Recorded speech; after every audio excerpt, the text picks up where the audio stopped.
तो दूसरे पॉइंट की तरफ, वो भी बड़ा खतरनाक पॉइंट है। क्या फरमाया? जो अब मुझे शर्मगाह की गारंटी दे।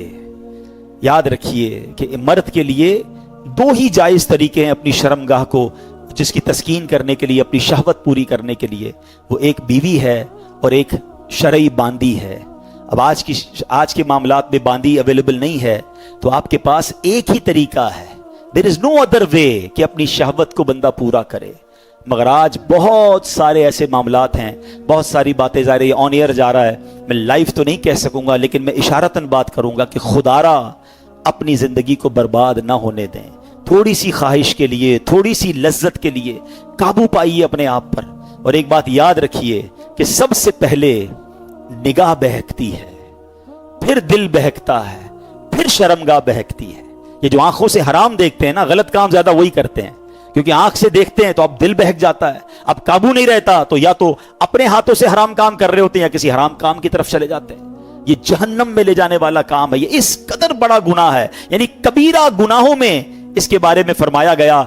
याद रखिए कि हमें शरीयत समझाती है कि इसमें हमें अगर निकाह, मैं यहां वालिदैन से भी बात करूंगा, चूंकि बयान मेरा बाद में भी ऑन एयर होता है, खुदा के वास्ते निकाह को आसान करें, अपने बच्चों का जल्दी निकाह कर दिया करें। हमें यकीन करें, मुझे मैसेजेस आते हैं, मुझे इस्लामी भाइयों के भी और इस्लामी बहनों तक के मैसेज आते हैं कि हमारे वालिद को पड़ी नहीं हमारी शादी की, खुदा के वास्ते इस मौजू पे बयान करें। आज के दौर में अगर आप निकाह ही नहीं करेंगे, पहले पैसे कमा ले, पहले डिग्रियां हासिल कर ले, अरे बच्चियां जनाब पहले आगे बढ़ जाएं, बाले हो जाएं, जल्दी शादी करें, किसी गुनाह में पड़ जाएगा, आप सोचिए वो खुद जहन्नम का हकदार हो रहा है, मां बाप भी इसमें शरीक हो सकते हैं। तो निकाह को आसान करें। इतने रस्मो रिवाज, इतनी जनाब बर्डन, इतने करोड़ होंगे, इतने लाख होंगे, फिर शादी होगी। शादियों को आसान करें, निकाह को आसान करें। सुनिए, हजरत आयशा सिद्दीका रदियल्लाहु तआला अन्हा से मरवी है कि नबी पाक अलैहिस्सलाम ने इरशाद फरमाया, निकाह मेरी सुन्नत से है, बस जो शख्स मेरी सुन्नत पर अमल ना करे वो मुझसे नहीं, लिहाजा निकाह करो, क्योंकि मैं तुम्हारी कसरत की बिना पर दीगर उम्मतों पर फख्र करूंगा। और जो कुदरत रखता हो वो निकाह करे, जो कुदरत ना पाए तो रोजे रखा करे, क्योंकि रोजा शहवत को तोड़ता है। अब अगर ऐसा मेरा कोई भाई है जिसका निकाह नहीं हो रहा, लेकिन उसको हराम काम की इजाजत नहीं मिलेगी, अब वो रोजों की कसरत करे। देखें ना, अभी हम रोजे रख रहे हैं तो बहुत सारे ख्यालात से हम बच जाते हैं, तो रोजों की कसरत करके अपनी शहवत को कम करना है, मगर हराम की तरफ नहीं जाना। कुरान कहता है, ला तक़रबुज़ ज़िना इन्नहु कान फ़ाहिशा व साअ सबीला, और बदकारी के पास न जाओ, बेशक वो बेहयाई है और बहुत ही बुरी राह। तो ऐ मेरे प्यारे इस्लामी भाइयों, हमें हराम कामों से बचना है। ये कितना खतरनाक काम और कितनी बड़ी सजा है। हजरत समूरा बिन जंदब रदियल्लाहु तआला फरमाते हैं, एक मर्तबा नबी पाक अलैहिस्सलाम नमाज पढ़ाने के बाद हमारी जानिब मुतवज्जे हुए, आपने हमें हमारी तरफ फोकस फरमाया और फरमाया, आज रात मैंने देखा, मेरे पास दो शख्स आए और मुझे जमीन मुकद्दस की तरफ ले गए। हम एक तनूर की मिसल घड़े के पास पहुंचे, जिसका ऊपर का हिस्सा तंग था, नीचे का कुशादा था, उसमें आग भड़क रही थी, उसमें कुछ मर्द भी थे, कुछ औरतें भी थी जो बरहना हैं। जब आग का शोला बुलंद होता वो ऊपर आ जाते, जब शोले कम हो जाते वो भी शोलों के साथ नीचे चले जाते। मैंने पूछा, ये क्या है? तो फरमाया, उन दोनों ने जवाब दिया, ये लोग जिना करने वाले हैं। क्या ये अजाब हम बर्दाश्त कर सकेंगे? थोड़ी देर की लज्जत के लिए कहीं कयामत के दिन के खतरनाक अजाब के हम हकदार ना ठहर जाएं। अल्लामा शम्सुद्दीन ज़हाबी नकल करते हैं कि ज़बूर शरीफ में है, बेशक जिना करने वालों को उनकी शर्मगाह के जरिए आग में लटका दिया जाएगा, उन्हें लोहे के कोड़ों से मारा जाएगा। जब वो मार पड़ने पर फरियाद करेंगे तो अजाब के फरिश्ते कहेंगे, ये आवाज उस वक्त किधर थी जब हंसते थे, खेलते थे और इतराते थे, बेहयाई करते थे और जिना करते थे, उस वक्त तुम्हें याद नहीं आया, अब चीखो पुकार कर रहे हो। तो सोचिए, आज बंदा कहता है, यार पाकिस्तान में जानने वाले हैं, किसी और मुल्क चलते हैं, किसी और इलाके में चलते हैं, वहां बड़ा आसान है अय्याशी करना। ना करें, बेहयाई से बचें। अच्छा, ये जो है ना हया, ये मिलती सोहबत से है, ये हमेशा याद रखिएगा। अगर आप चाहते ना इन गुनाहों से बचें, तो हमें ऐसे दोस्त बनाने पड़ेंगे जो बाहया हैं। बेहयाइयों के साथ रहकर आप नहीं बच पाएंगे। यहां आखिरी बात कर देता हूं कि यहां एक और बड़ा मसला पता है क्या हो गया है? लोग कहते हैं, भाई मुझे बहुत कंट्रोल है, मेरे दोस्त गलत काम करते हैं, मैं उनके साथ रहता हूं, मैं नहीं करता।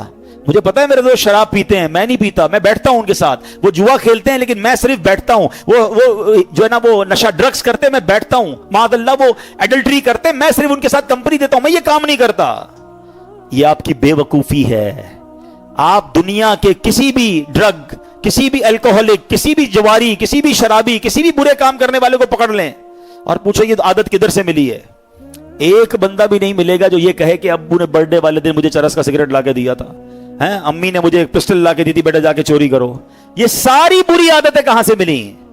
یہ دوستوں سے ملتی ہیں. آپ برے دوستوں کے ساتھ بیٹھ کر کبھی بھی یہ مت کہیں کہ میں بڑا اسٹرانگ ہوں. ارے جب اس شیطان نے بڑے بڑے اللہ والے کہلانے والے جن کی دعائیں قبول ہوتی تھی انہیں بہکا دیا, میں اور آپ کیا چیز ہیں؟ تو بہترین طریقہ یہ ہے, ایک جملہ سن لو آج, یہ اللہ کی بہت بڑی نعمت ہے کہ میں اس ماحول اور اس علاقے میں رہوں جہاں میرے لیے گناہ کرنا مشکل ہو.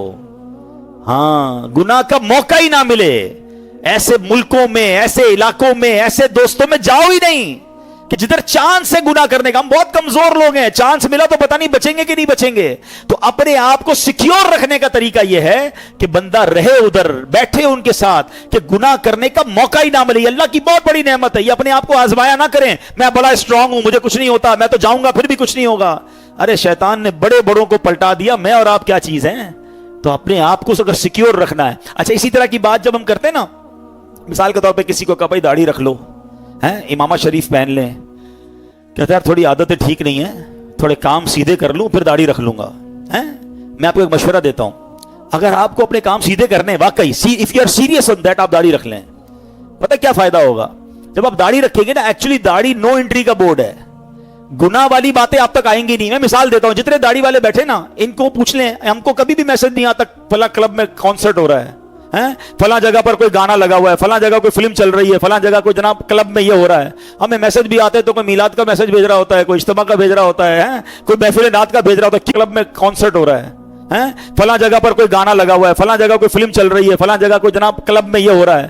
ہمیں میسج بھی آتے ہیں تو کوئی میلاد کا میسج بھیج رہا ہوتا ہے, کوئی اجتماع کا بھیج رہا ہوتا ہے, کوئی محفل نعت کا بھیج رہا ہوتا ہے. کیوں؟ ان کو پتا ہے مولوی صاحب ان کو کیا بھیجیں, ساڈا راستہ رک گیا.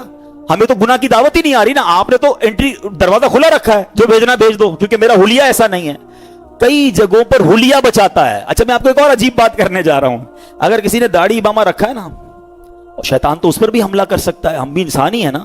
حملہ کیا شیطان نے, دل ہو گیا گناہ کرنے کا کہ یار میں بھی جاؤں فلاں جگہ پر, اور کوئی امامہ داڑھی لے کر ادھر چلا گیا, تو لوگ کہیں گے مولوی صاحب آپ ادھر کدھر, چلیں بھائی باہر نکلیں, ساڈا کم اور مشکل. ہم نے خود ہی اپنے لیے مشکل کر دی نا. دس از دا بیسٹ وے کہ میں اپنے آپ کو بنا ہی ایسا لوں کہ گناہ کرنا چاہوں پھر بھی نہ کر سکوں. میں کہوں نہیں پہلے گناہ چھوڑوں گا پھر نیک بنوں گا پھر حلیہ چینج کروں گا, یہ بے وقوفی ہے. آپ اگر واقعی ان حرام چیزوں سے بچنا چاہتے ہیں تو اپنے آپ کو بنا بھی ایسا لو کہ چاہو بھی تو نہ کر سکو, کیونکہ یہی علاج ہے. ورنہ کوئی بندہ کہے میں جناب میں بہت پکا ہوں, پکا وکا کوئی نہیں ہوتا. بڑے بڑوں کو گرتے دیکھا, اللہ مجھے بھی محفوظ فرمائے, آپ کو بھی محفوظ فرمائے. تو بہرحال آج کے بیان میں کوشش تو کی ہے کہ ان دونوں باتوں کو کور کیا جائے کہ یہ جنت کی دو چابیاں ہیں, دا کیز آف ہیون, کہ نبی پاک علیہ الصلوۃ والسلام نے فرمایا جو مجھے زبان کی اور شرمگاہ کی گارنٹی دے میں اسے جنت کی گارنٹی دیتا ہوں. آج سے پہلے ہم میں سے کوئی بھی ایسا ہے, خود جانتے ہیں ہم کہ زبان کی بے احتیاطیاں بھی کسی سے ہو چکی ہوں گی, شرمگاہ کی بے احتیاطیاں بھی ہو گئی ہوں گی. اب بندہ سوچے یار اب میرا کیا بنے گا, میرا رب بڑا کریم ہے, ہاں میرے رب نے راستہ پھر بھی رکھا ہے. اب تک جو ہو گیا نا, آج بڑی رات ہے, اس سے توبہ کر لیں, سچی توبہ کر لیں. التائب من الذنب کمن لا ذنب لہ.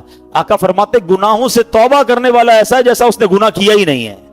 نل اینڈ وائڈ, ڈیلیٹ اٹ. تو آج توبہ کریں اور آج کے بعد نیت کریں کہ انشاءاللہ ان دونوں چیزوں کو فقط حلال ذریعے پہ استعمال کریں گے. زبان کے گناہوں سے بھی بچیں گے, شرمگاہ کے گناہ سے بھی بچیں گے, اور انشاءاللہ اللہ کی رحمت سے نبی پاک کے پیچھے پیچھے جنت میں جائیں گے. ویڈیو دیکھنے کا شکریہ. اگر آپ چینل پر نئے ہیں تو سبسکرائب کر لیں اور ساتھ ہی ساتھ بیل آئیکن پر بھی کلک کر دیں تاکہ یوٹیوب ہماری ہر ویڈیو کا نوٹیفیکیشن سب سے پہلے آپ کو بھیج دے. جزاک اللہ.